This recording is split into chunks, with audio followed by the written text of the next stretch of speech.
புரட்சி தமிழர் எழுச்சி பயணம் புயலா உருவாச்சே. பல வருஷம் கழிச்சு நினைச்ச கனவு நிஜமா நடந்தாச்சு. மழை அதிகமா கொட்டுது. கொட்டும் மழையில் மக்கள் வெள்ளத்தை பாய்க்கிட்ட பொழுது இங்க திருநெல்வேலி சட்டமன்ற தொகுதி வெற்றி பெற்று விட்டது. மக்கள் அதிமுக பக்கம், அதிமுக கூட்டணி பக்கம். மக்களுக்காக அதிமுக அத்தனை திட்டங்களும் நிறைவேற்றுவிடும். இது ஒரு நெல்லை சீமை புனிதமான இடம். எங்கே விடுதலை போராட்ட தியாகி வ.உ.சி. அவர்களுக்கு அம்மா ஆட்சி காலத்தில் மணிமண்டம் கட்டப்பட்டது. முதலமைச்சர் காலகட்டத்தில் வ.உ.சி. அவர்களுக்கு சட்டமன்ற வளாகத்திலே திருவுருவப்படத்தை திறக்கப்பட்டது. இன்னும் பல திட்டங்கள் கொண்டு வருவதற்கு அதிமுக ஆட்சி உங்களுக்கு துணை நிற்கும் என்று இந்த நேரத்தில் தெரிவித்து, திமுக ஆட்சியில் சட்ட ஒழுங்கு அடிவாடு சீர்கிட்டு விட்டது.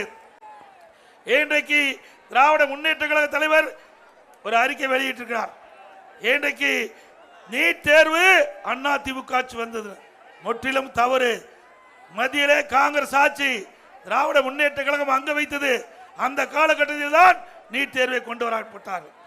அதே போல சட்ட ஒழுங்கு அடியோடு சீர்கெட்டது என்று நம்முடைய பாரதிய ஜனதா கட்சி தலைவர் குறிப்பிட்டார்.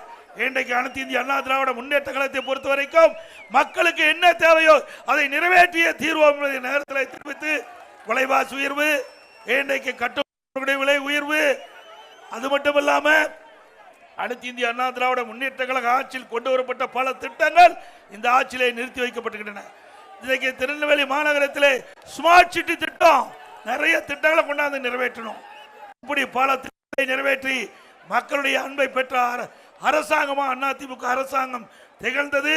வருகின்ற சட்டமன்ற தேர்தலிலே உங்களுடைய பொன்னான வாக்களை எங்களுடைய கூட்டணி வேட்பாளர்களுக்கு வாக்களித்து மாபெரும் வெற்றியை தேடி தாருங்கள் என்று இருக்கிற கோப்பி வேண்டி கேட்டு, மழை வர்றதுனால நீங்களும் நினைக்கிறீங்க, நாங்களும் நினைக்கிறோம்.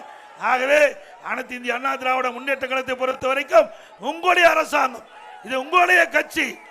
ஆகவே அதிமுக பாரதிய ஜனதா கூட்டணி 2026 சட்டமன்ற தேர்தலில் மாபெரும் வெற்றி பெறும். அதிமுக ஆட்சி அமைக்கும் என்று சொல்லி வாய்ப்புக்கு நன்றி கூறி விடைபெறுகின்றேன். நன்றி, வணக்கம். தமிழர் எழுச்சி பயணம் புயலா உருவாச்சே. பல வருஷம் கழிச்சு நினைச்ச கனவு நிஜமா நடந்தாச்சு.